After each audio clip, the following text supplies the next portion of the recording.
Hello and welcome to the Moncast, a podcast where twice a week we watch Pokemon and Digimon in tandem and discuss the similarities and differences that they share. My name's Stevie. And I'm Sam. The score currently stands at 7-4 to Pokemon, and this time we are watching episode 12, Digibaby Boom, and here comes the Squirtle squad.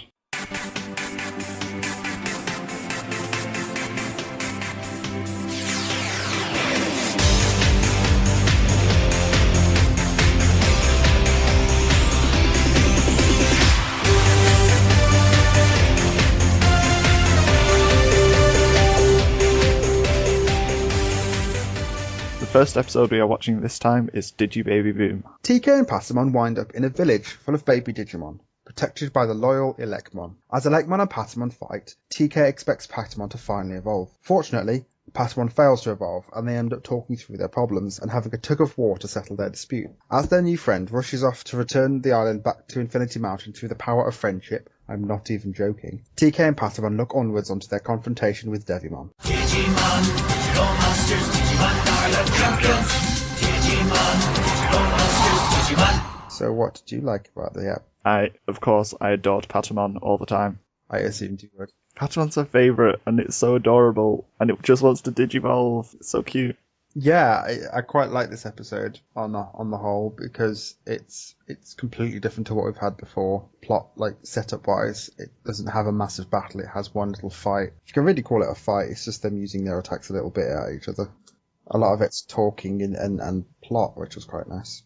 Yeah, TK's dislike of fighting made it quite an interesting episode. It's definitely been different to every other episode we've had. The shot of TK being held up by Patamon's adorable, but it was at night time, and then he's putting his sweater on, and it's daytime, so has it taken him hours to get dressed? Which makes me think, maybe he can't actually dress himself very well because he's still tiny. It's probably more like he had to dry off first before he could put them on. True. This is such a good episode. It is. I did really like this one. I think it might be my favourite out of the ones we've had so far. Really? Yeah, because most of the episodes have been fighting, and this one hasn't got fighting. Well, not proper fighting. No, it's a little scuff that they have. It's got a lot of backstory to the digital world now.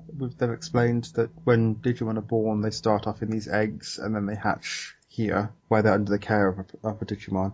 It leads to problems in future, though, where it's not clear what happens if a Digimon dies in the real world. I was just happy because I forgot Botamon happens in this episode again. I was happier about Poyomon, because TK makes the Poyomon hatch, and that's such good foreshadowing. This episode is definitely just foreshadowing for the next one. I've made a couple complaints a couple of times about there being not a lot that happens in episodes. And not a lot really happens in this episode either, but it does feel really well paced. You see Patamon and TK landing, so this has happened immediately after they've been sent away. And that time passes where, obviously, you've explained to me, TK's drying off his clothes, which makes absolute perfect sense.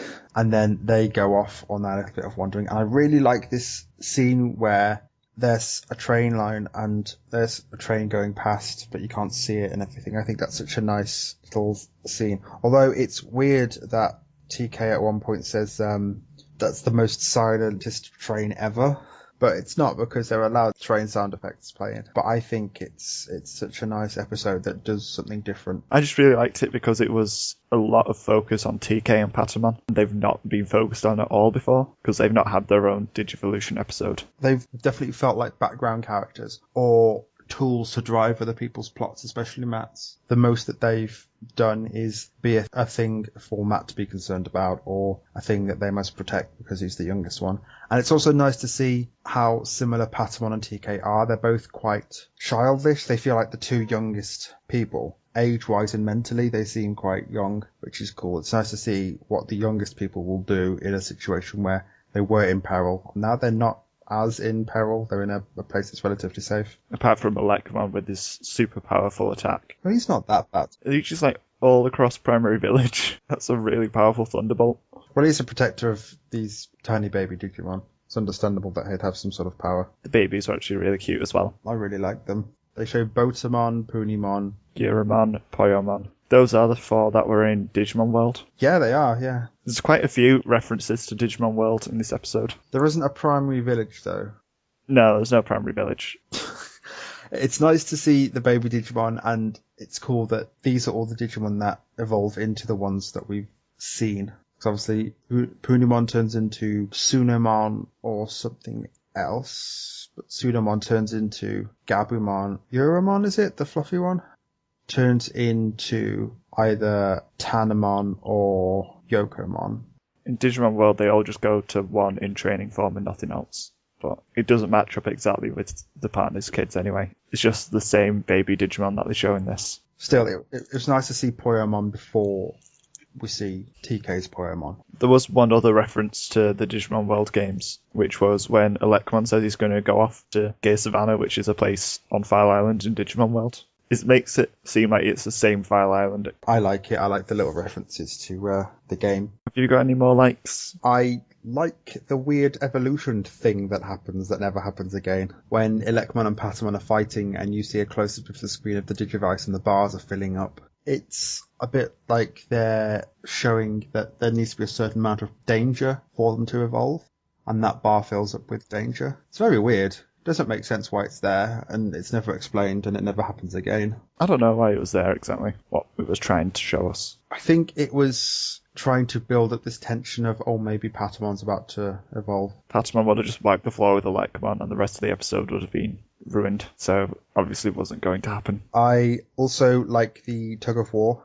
It's an odd way to solve differences, and also the fan that TK has is designed like a Botamon, which I thought was great. They get the funny costumes out of nowhere. It's great. I love it. I love this episode. It's not violent, apart from the tiniest little bit, and I feel like that's just token to build up tension. They needed to build up the potential of Patamon evolving, and they did that by having this little fight. And then once that's out the way, they get to the rest of the episode, which is all fun. Patamon's not really much of a fighter. Have you got anything else? I've got one more thing. Well, my last thing is that I actually like Electron, and one of the main things I liked is that his actions were completely justified because they were backed up by the recent events that have been happening on the island. Like, he was right to be paranoid because the island's been split apart and he's not sure what's going on everywhere. Well, yeah, the island's split up, and then he hears the babies crying, and he comes over and he sees two random people. He's never met a human before, we don't know, but I'm assuming he hasn't met a human before. So he sees this weird creature leaning over the babies which are crying. He's obviously going to assume it's something bad that's happened and attack. I also really like Electron. Like, he's one of my favourite designs. I think he looks great. He looks great in the V-Pets as well. I've always preferred him over Gabumon. The last thing I like is the internal struggle that Patamon has. It's completely justified. He's got this pressure put on him for being the last one that had to digivolve, and he hasn't been able to.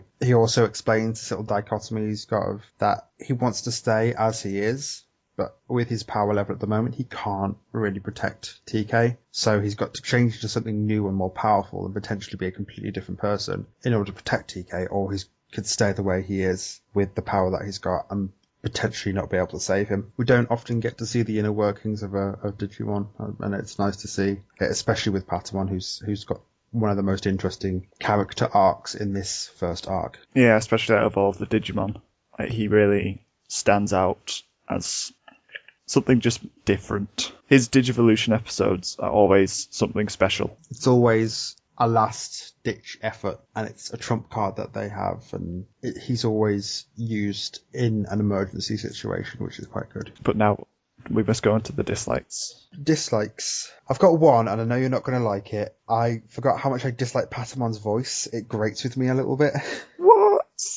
It just sounds weird, and I understand why it sounds this way, but I don't know whether it's just in this episode or the fact that he hasn't spoken that much, but he sounds a bit... I remember him sounding differently than he does in this episode, so it grated with me a little bit. It's not bad. It's not the worst voice. It sounded different than I remember it, and it grated with me a little bit. Even TK's voice did a little bit, but not in any specifically bad way. Well, I think they just make them more sharp because they're supposed to be young, childish characters, so the voices are higher pitched. I can guess why it's more grating for you, but I just find them cute. I like the adorable voices. Any dislikes for you? First of all, I'm still confused about whether Ogamon's working for Devimon voluntarily or not. It's like, half the time Ogamon's doing it because Devimon's commanding him to. Half the time he's doing it because he wants to be allies with Devimon. Isn't Ogamon supposed to be the worst Digimon as well? Not the worst. In his Digimon Analyzer, Tentamon says something along the lines of he's the most evil Digimon. He just seems more like Leomon's rival. It doesn't explain why he's working for Devimon. Boredom, something to do. Can't fight Leomon all the time now, so now he may as well get the band back together or something, I don't know. I don't understand why there's an entire evolution sequence of Beomon evolving.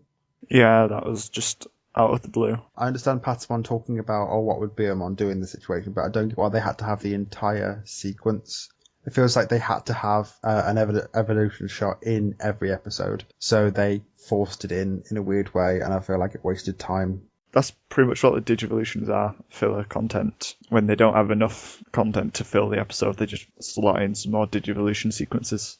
You can tell when they have a good episode, because the evolution sequences are cut down. Apart from that, I've got Devimon being some sort of edgy weirdo, stood all silhouetted at the top of the mansion in the moonlight because he's super edgy. Super emo. He's just great and likes to explain plot. He's a Lord of Darkness.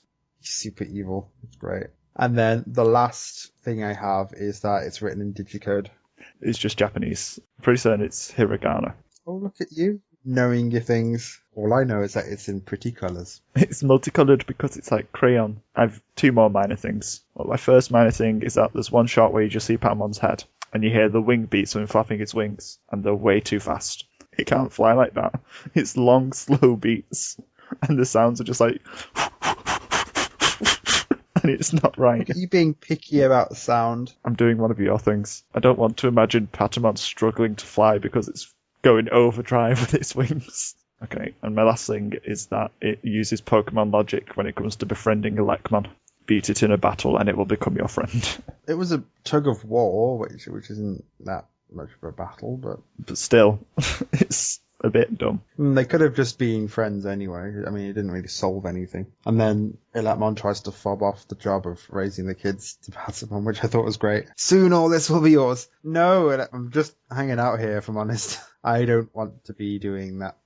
Doesn't want to inherit it. That brings up the question of, do the Digimon have lifespans? I'm going to say yeah. I assume that they start off as the babies in the village, they evolve in training, and then I guess they all group up, so all the Koromon leave and go to a Koromon village, because we see all of the trainings are in villages together. And then I assume that when they evolve after that, they'll go into different types, like they may become Agumon or Candlemon or whatever, and then they go off to smaller areas where there's those types, and then as they evolve, they become more solitary and find Digimon of those types to be around. The whole Digimon evolution system's a bit confusing because we don't see a lot of it or have evidence of much of what happens to Digimon outside of these special cases with the kids. My last thing is using the power of friendship to return the island, which is a genuine quote by Elecmon. I'm going to go and use the power of friendship to return the island back to Infinity Mountain. Are you? How? How are you going to use the power of friendship? The power of friendship! It's not explained or anything. It's just, I'm going to use the power of friendship. I'm pretty sure that's Matt's thing. And I know that there's very few friendly Digimon in Gaia Savannah, from what I can remember. What's your favourite thing about this episode? All the baby Digimon. It's great. I love them all. They're all tiny little blobs, especially the Botamon. I forgot Botamon happens in this episode, and when I saw it, I was like, yeah, it's happened again. I do like the Yeramon that just wanders off when TK puts it down. It's sneezing. The sneezing's wonderful. It's so cute. I like how we've been given backstory as to the mechanics of the world. This is where baby Digimon are born. They are raised here, and then they go off and do their own thing. And you don't see a lot of variety in the baby Digimon, which helps us understand the branching system that they have, where this Botamon and this Botamon may not necessarily become the same Digimon 3 stages along. They may be completely different. Yeah, it's nice. They're cute. They're cute little blobs, and they don't talk, except sometimes they do. Like, one of them talks when that Botamon becomes Koromon. It's like the one time they talk in this episode. What was your favourite thing? Guess. Is it the tiny little jelly bean? Do you mean Patamon? Yes. Of course it's Patamon. Patamon's not a jelly bean, though. I thought you'd like him. I remember seeing the title of this episode and it's like, oh, here we go. It's going to be Stevie's favourite episode. I don't know if it's my favourite. It is one of the best episodes we've had out of Digimon. Patamon's really good. Episode-wise, it needs to be either... because there's fights in every episode, but it's got to be a particularly interesting fight. Either have a new thing where there's Joe's battle on the water, or the next episode where it's lots of them versus one. It's got to be kind of interesting for me to enjoy it. And this episode does something completely different, which is basically just to remove most of the fighting. Our overall thoughts. It's a different episode. I really enjoyed this episode at 6:30 this morning eating pasta because today's a super busy day, so I could only fit the time to watch it here. Yep, I really enjoyed it as well. I like it. It made me happy. It is probably the best episode of Digimon we've had so far.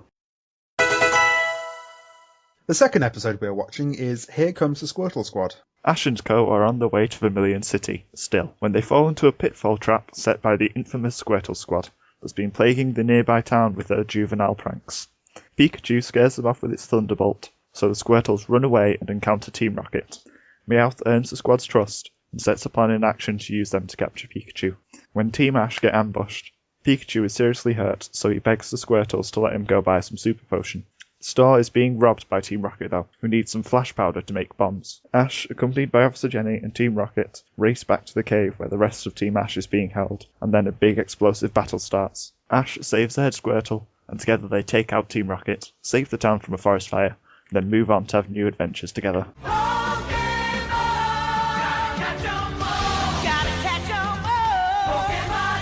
I love the Squirtles. You do?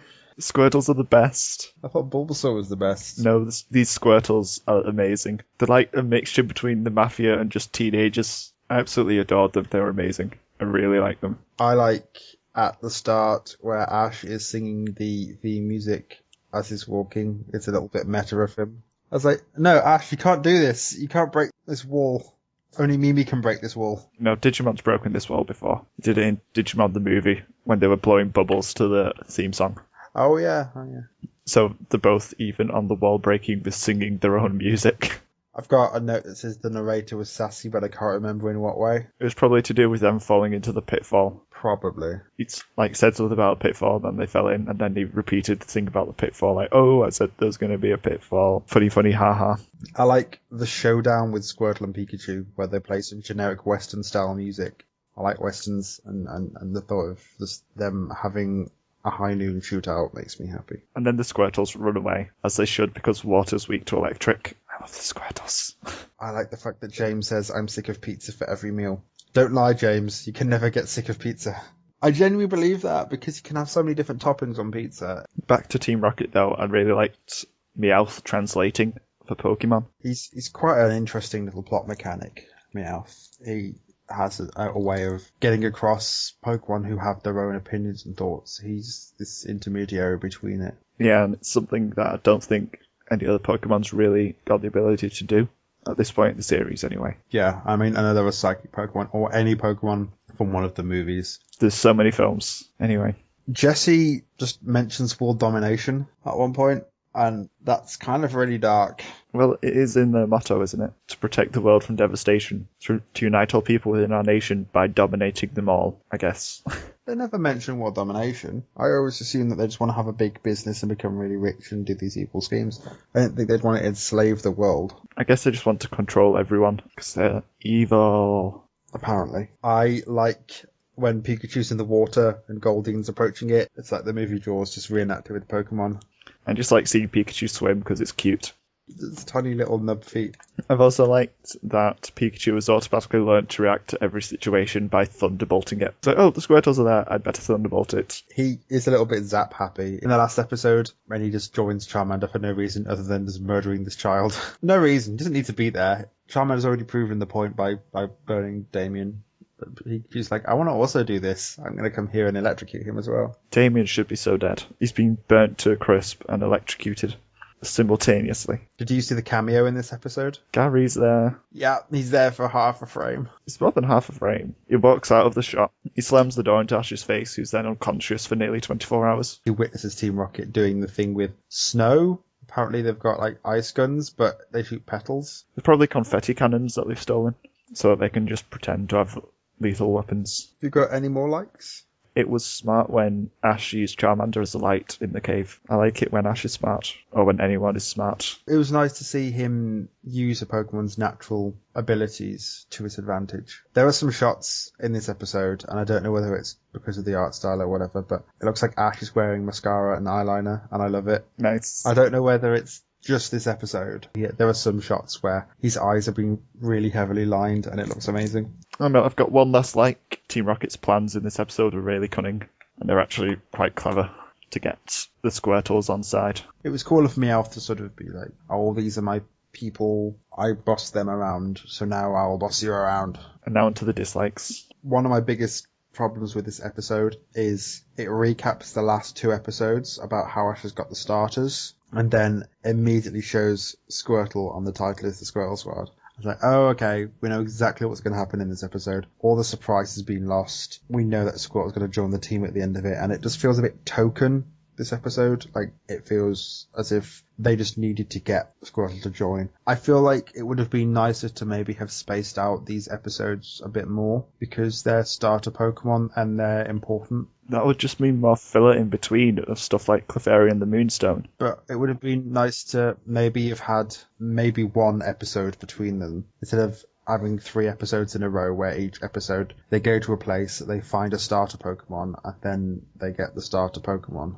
I don't care if it's predictable, I just want it to get it done with. That's my biggest gripe with this episode, is that there's no surprise whatsoever. You could cut out this episode and read the title and know exactly what's going to happen, and then move on to the next episode.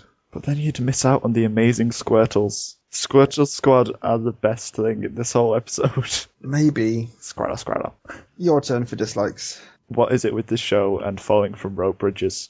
Yes! That's the second thing I've got. They never cross a rope bridge without peril. Well, they're only in the show when they're going to fall off. It takes him so long to fall as well. Like, he nearly falls twice before he finally does. Into water again. There's a whole lot of canyons with running water at the bottom of them in Pokemon, which I guess does sort of match up with the games, because there's lots of rivers where you have to use surf. Anyway, other dislikes? Guns. Guns, yeah. I thought they'd edited out the guns in episodes, but apparently they haven't. No, they didn't in this one. They took me by surprise, and I was a bit like, oh, okay, they're pointing them at Ash, and they're not edited out. They might have been edited out like in future releases. Well, the version I watched had it, and it was weird. Lethal weapons. There's a lot of weaponry and violence in this episode. My last dislike is the fact that Team Rocket are just blowing up kids. They don't seem remotely concerned. They see Ash lying there with a Squirtle, and they're just like, yeah, one more.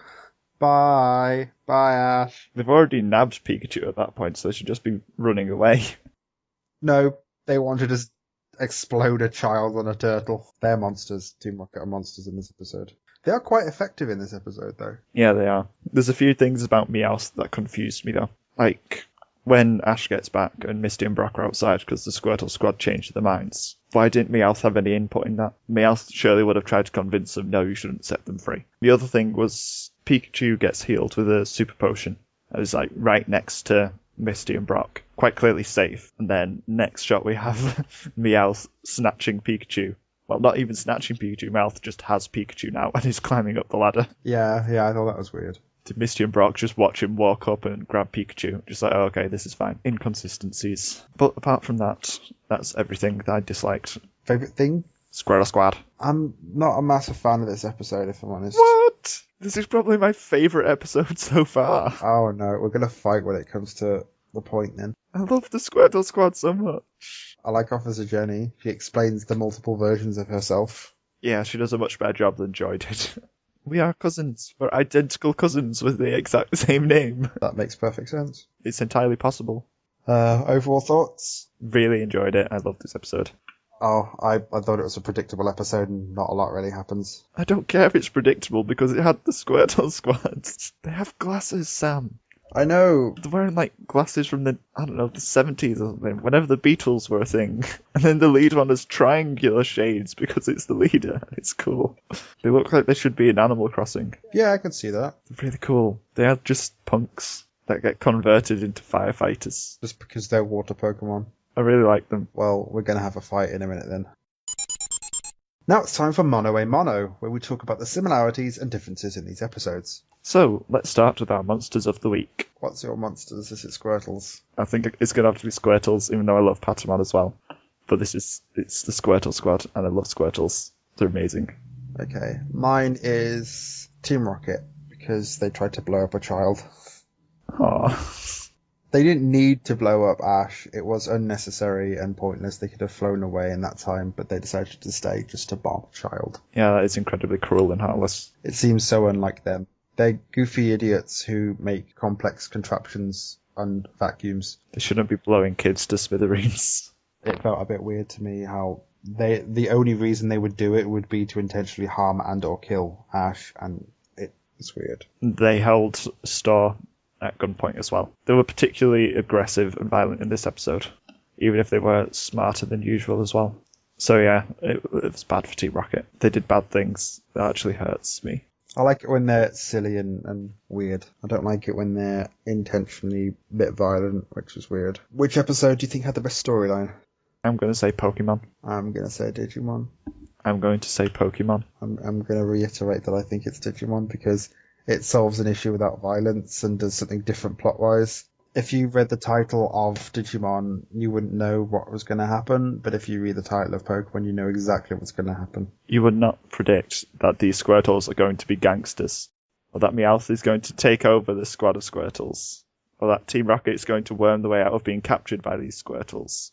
No, but you can get the general premise. You can get the general premise of there is a squad of Squirtle. It's one of the starters, so one of this squad are going to go and join Ash. Yeah, you can work out the outcome of the episode. Just because it's predictable, it doesn't mean it's bad. It takes away all attention from the episode. There's no surprise in this episode. You're not going to be like, oh, what's going to happen now? I liked it. I really liked this episode. I'm not saying it's bad. It was an okay episode. The plot was more complicated than it usually is. It's a lot more intricate. I don't remember much of the plot. That's how predictable it was. The plot was that the Squirtle squad's in town, and then Meowth and Team Rocket are captured by them. You don't need to tell me the plot. It'll take a while because it's actually quite intricate and complicated. Yeah, but Digimon was better this week. I found Pokemon more enjoyable because Squirtle. I actually really liked both episodes this time. Yeah, okay. I thought they were both good. Even though I didn't enjoy the Pokemon one as much, and that's only because of predictability, I still felt it was a good episode. Yeah. Have we got any similarities? I couldn't think of any. I've got that they both had forests, they both had fast-running water, and they both had little connections to the video games, because like one mentions Gears Savannah, and one of them is super potions, which are from the video games as well. But apart from that on the surface, there isn't really much in common. There's no gang of Elecmon or anything. There's a gang of babies. No, they were quite different. They were different episodes. One was incredibly violent, and one of them wasn't. That's something that's been quite apparently different between them both. Yeah, one of them explicitly goes out the way to say that they don't like violence, whilst the other one goes out their way to do something a lot more violent than they normally would, including guns. Guns and explosives. Which episode did you enjoy the most? Well, I think I enjoyed the Squirtle squad most. I enjoyed Digimon most because it had that level of unpredictability and trying something new. And since the last couple of episodes have been quite predictable, it's nice to have this change where they're doing something different. The point of Digimon are to battle and fight. That's where they come from. They come from the V-Pets, which fight, and have a human that doesn't want to fight, and then explore how they solve their issues with that is kind of interesting. Honestly, I really liked both of the episodes this time, so it's hard for me to pick a favourite out of both of them. So I think when it comes to awarding the points, I'm just going to give the final decision to you. I honestly couldn't pick between the two of them. I feel like I want to give it to Digimon because of how different this episode is compared to the episodes that surround it. This episode stands out because it's trying something new. It's going against the grain of what it normally does, which is to fight and stuff. The Pokemon episode is quite predictable. It's given us the little setup of this is where Ash is getting all the three starters, boom, boom, boom, in rapid succession.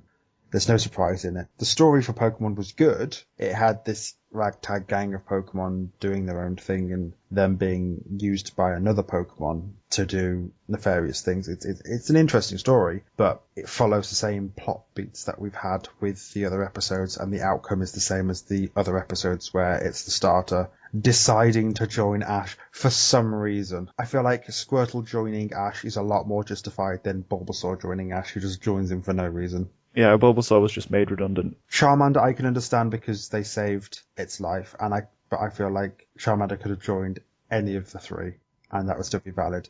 Bulbasaur doesn't really make any sense. Squirtle I get because Ash basically almost got blown up to save the Squirtle. And Ash proved himself as a reliable and trustworthy trainer when he came back for Pikachu with the Super Potion, like he said he would. These both were good episodes. These both have been of a higher quality than what we've had at the moment for both shows. So, whilst they're both very good, I am going to tilt it slightly towards Digimon because of the new thing that they try. Since the Digimon episode won us both over, but Pokemon only really won me over, I guess Digimon wins. So it's 7-5 to Pokemon now. Now it's time for You Teach Me and I Teach You, where we take a thing from both franchises and compare that thing towards what they offer us from those franchises, if that makes sense. And that was off the top of my head, and I'm impressed with it. This week, to celebrate the release of Digimon Digital Monsters Applemon, we're going to talk about the phone apps and games that we've been given. Most notably, we're going to talk about, let me get to the list, Pokemon Shuffle, Pokemon Camp, and Pokemon Go, and Digimon Heroes, Digimon Links, and Digimon Unlimited. So, Stevie, which of these have you played? I've played Pokemon Shuffle and a bit of Digimon Heroes. Okay, cool. At least you've played one of each. What do you think of them? Let's talk about Shuffle first. Yeah, I really like Shuffle. It's incredibly addictive. It absorbs like 200 hours of my life on the 3DS before I got it on my phone instead.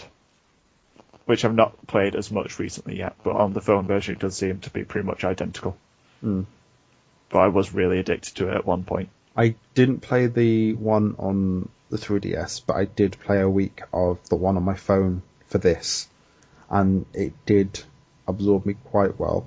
The only issue with it is you obviously fight Pokemon and catch Pokemon in a set order, so when you get to stage 35, you know exactly what Pokemon you're going to have at stage 35, and I feel like it's really controlled, as opposed to Digimon Heroes, where you get to level 35, or like you get to, let's say you get to the stage which is equivalent to level stage 35, you can have a completely different team than other people have at that stage, and I feel like there's a lot more flexibility with Heroes. That said, I feel like the gameplay of Shuffle is a lot more entertaining than Heroes.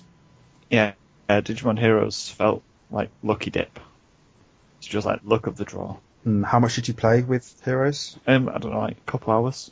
Okay, I'm level 99 and I've pumped a lot of hours into it. I lost my save when my phone reset, because my phone kept resetting itself, so I had to do a factory restore, and I only got it back a couple of days ago, which is lucky, because I forgot I'd linked it with Facebook. So I got all my hours back, which was quite good. But it just doesn't feel as entertaining. I like doing the events and stuff, but you have to put in a lot of effort to get your team stronger and evolve them. It takes so much effort, and it's quite grindy, and it loses a lot of the entertainment value, especially because the first move you can do, Pokemon Shuffle, you basically, it's like Connect 4, and you can pick up a Pokemon and put it somewhere else. Join up lines. Yeah, that's it. And then in Digimon Heroes, it's a bit like Uno, if you've ever played Uno. And every time you have to match three, they have to match three colour-wise. And there's like red, blue, green, purple, yellow, and then there's wild cards, which are like all of them. And they can be matched with other groups of three, or groups of two to make a three. And you can only do the first move, so you can pick your first set of three, and then the computer takes over and does the rest in a chain, which takes away a lot of physical work. You spend most of your time watching those combos happen. So there's not much strategy after the first move. It's all guesswork, really. Especially because you can't see the new cards that get drawn. It's pretty much once you've got maybe two connections that you can plan, maybe three. It's all guesswork after that. Digimon Heroes is basically just pick the cards that it's given you. There's not much strategy in there at all. It's very boring. Also, the text on it seemed really tiny. I had to play it on my tablet because my eyesight's absolutely perfect. So it's not anything to do with me. The text is just too small for phone screens. Especially if it's just like standard.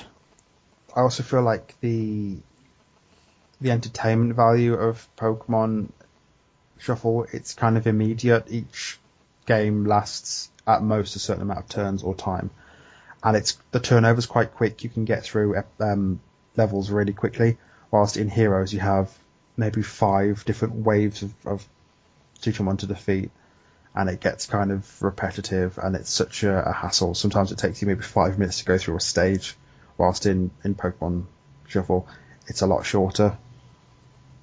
So I feel like that's the instant gratification of filling a level. You can do that in a shorter time. You can, play it whilst you're waiting for a video to load or something to upload. With Digimon Heroes, it's a lot longer time at times. And then onto the next games, Links, Digimon Links. That's out in Japan, but I got it.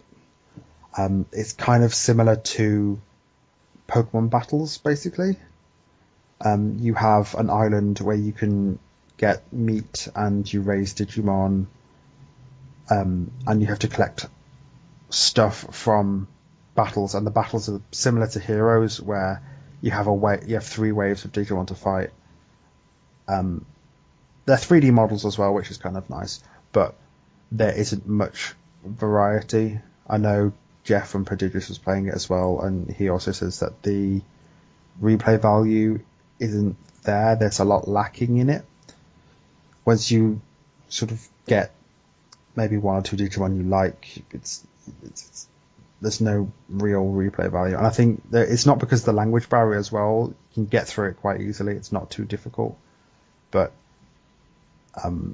there isn't that much. I feel like it's extremely, extremely watered down Cyber Sleuth to just the battles. If you want to play a game that's similar to Links but also better, it's Cyber Sleuth because it adds a story. There's no real story to Links apart from you have to raise Digimon and fight things. So, and then Pokemon Camp is weird. It's got mini games and stuff, and I had it once for maybe an hour on my phone, and then I got rid of it because it wasn't what I wanted. Potentially, it was an odd little duck. It's more about mini games and trivia and stuff like that. And then we've got, it's in beta at the moment and it's being tested in places, but Pokemon Go, are you looking forward to Pokemon Go? Okay. I have no idea what it's going to be like. So it's I don't by know. the people who did, I should know this because I played a lot of it. Niantic Labs, who did, what's it called? There's the Enlightened and the Resistance. It's on the tip of my tongue, and I can't remember what it's called. Ingress, that's the one. Basically, it's a bit like having Google Maps, and you have to walk to real-life locations to collect things and set up portals and stuff. You have to capture portal. It's like a giant game of Capture the Flag, except there's billions of flags. And you go and you catch a portal and you build up your defenses around a portal, but you have to physically go to these locations. And with Pokemon Go, it's going to be that you have to go to physical locations where Pokemon are to catch those Pokemon. So, say you're on the train to uni and it stops at a station, there might be a Pokemon at that station and you have to get within range to battle it. You have to use your Pokemon to battle it and catch it. And then you could use that Pokemon, but there were also gyms, which are a bit like portals in Ingress, where you leave Pokemon at gyms or have Pokemon stay at gyms to hold the gym and you earn points for that and things. That's from what I get of it. The only downside is it is a free-to-play game and there's always that freemium currency where you'll have to pay a certain amount of money, and I know it's going to be for Pokeballs. I can see you have to pay maybe 60p for a pack of 5 Pokeballs. Well, Great Balls, and them getting more expensive and being like £1.50 for a Master Ball, just so you can definitely catch this Pokemon. So that's the only cutback to that. And then the last one we're going to talk about is Digimon Unlimited, which isn't technically an app anymore. It's only out on Android, because it's not officially Bandai licensed. But what it is it's a virtual VPET. The original VPETs, like the version 1 to 6 and the pendulums.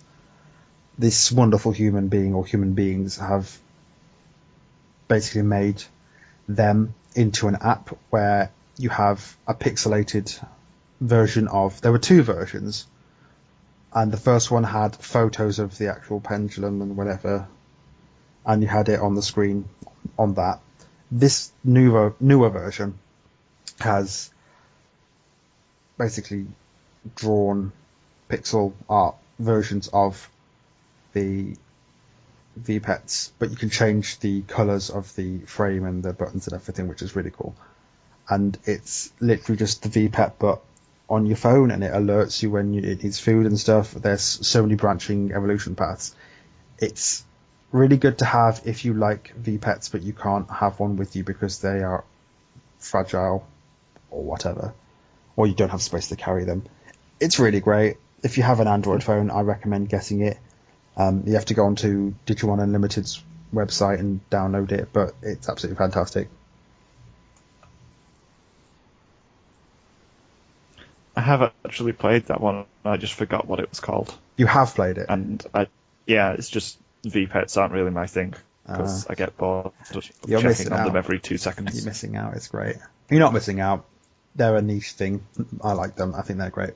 And another thing, if you can count it as a mobile game, there is the Pokemon trading card game online, which you can get on tablets. I was trying to avoid this. And it's amazing. Between us, we've pumped in a lot of hours. Especially you. You've put a lot more hours than I have into it. And we're both addicted to it. I've had my account locked because of reasons. Basically, my email wasn't verified in time because I didn't get an email with the verification code.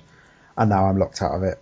And I have to just wait about 3 weeks for them to send me an email to sort it out. So I'm upset at the moment because I can't play it because it's so good. But I know you've been playing a lot of it. Yeah, I've been grinding for coins to try and get as many rewards as I can before the Versus thing resets and new rewards turn up. I'm aiming to get 980 points because then you get 3 booster packs. But if I get 820, I'll be happy because I get a chest which gives me a holo card, which will be cool. You know the shiny cards? Like the holofoil? Oh, I thought you meant hollow as in something that's hollow on the inside. Yeah, it's just empty. It's completely blank on both sides. What I like about this is it is a free game, and there's no real currency. You can't use physical money to buy things, but you sort of do because you have to buy the Pokemon cards in real life to get codes to unlock booster packs in the game, but you don't have to do that. Yeah, to have a good set. I've actually earned like 4 theme decks just by playing versus modes and using the Pokemon coins you get to buy more. The thing you can buy are tournament tickets. Yeah. Which are, I'm assuming they're optional. You don't have to do tournaments. No, you don't have to. But if you do enter tournaments and get in the top 4, then you get booster packs, and then like second gets you 2. Like if you come 3rd or 4th, you get 2 booster packs. If you come 2nd, you get 4 booster packs. If you come 1st, you get 6 booster packs. That's pretty cool. I've only ever come 3rd or 4th, or in the bottom 4. That's still pretty good. I almost made it to the final once, but I had one of those moments where I made one wrong decision and then lost, and it made me really angry. It's really good. I enjoy it. It is really good. I think I'm playing it way too much. Out of the apps that we've mentioned, and I know it's just like a wild card that you threw in at the end, but I definitely feel like it's probably the best. Yeah. It's got really good support. It's got minimum downtime when it's updating, that the servers go down for maybe half a day at best. It's not too painful on a tablet or a computer. It doesn't take up a lot of memory, and it doesn't take a lot of it doesn't. You don't need the best computer to play it, which is nice. So I would definitely recommend the Pokemon trading card game. And if you do get into it, let us know, and we will give you our usernames, and we can fight. It's great. I'm slowly building a nice ground Pokemon deck. Which is cool. You will be when you get your account back. When I get it back in about 3 weeks, hopefully. Yeah. Fingers crossed. Otherwise, I'm going to start again because I'm upset because I got the Groudon deck that's there the day before it went off. Well, I should get the Groudon deck just to annoy you. No, you will not do this. I will fight you. I'm going to slowly but surely get every Steam deck that they have on sale.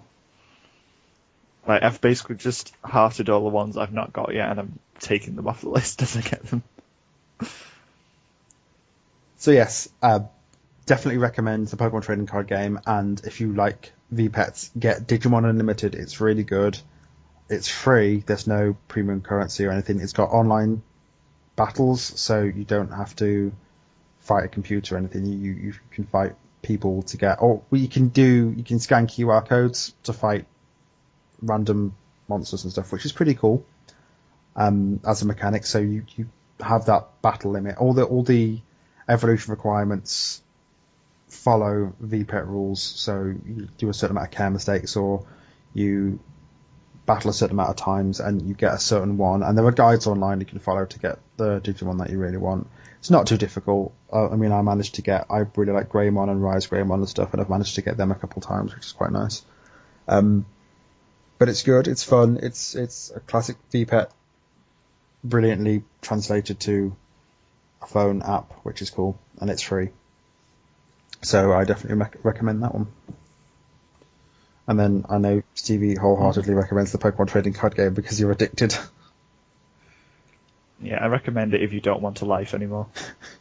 Like, I was already into the trading card game. It was just I didn't have anyone to play it with, so I stopped playing. But now I can play it all the time, and now I have no life. It's fantastic. It's brilliant. Saying that, I had no life before anyway. It's just now it's consumed entirely by Pokemon trading don't cards. say that. You had a life. You do things. My life is video games and anime. And the problem with that is, I have no life. Oh, you do. So yes, we recommend those. I was gonna do when they're released and whatever, but I feel like that's quite time consuming and not necessarily important. I feel we should spend more time talking about the actual content. So there we go. They're quite good. Let us know what you think. Friend me on Pokemon trading card games so I can defeat you all. I think we're pretty even at the moment, battle-wise. I can't remember who's got any more points or what.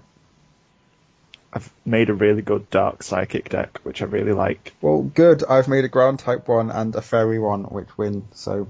I've got an awesome Inkay card, I think it's called. Oh, I know Inkay, yeah. And I really like it because it confuses both Pokemon, and then when it's confused it can evolve, and then when it evolves it has an attack which lets you take a card out of the discard pile, and it's really awesome. Join us again next time where we'll be watching episode 13. The Legend of the Digidestined and The Mystery of the Lighthouse. You can subscribe to the Moncast on Soundcloud, Stitcher and iTunes. And if you'd like to leave an iTunes or Stitcher review, we'd be really grateful. You can find our social media on Facebook, Twitter, Tumblr and Witherwell forums if you search for The Moncast. Or you can email us at themoncastpodcast@gmail.com. Make sure to contact us if you want anything mentioned on the show, and we'll cover it in the next administration segment. Thanks for listening. Bye. Bye.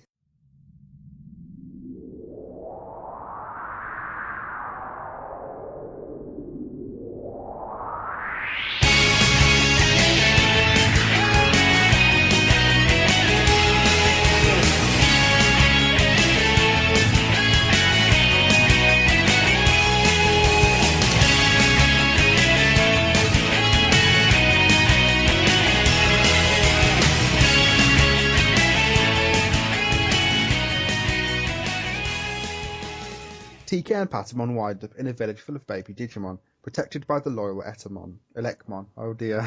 Loyal Etamon.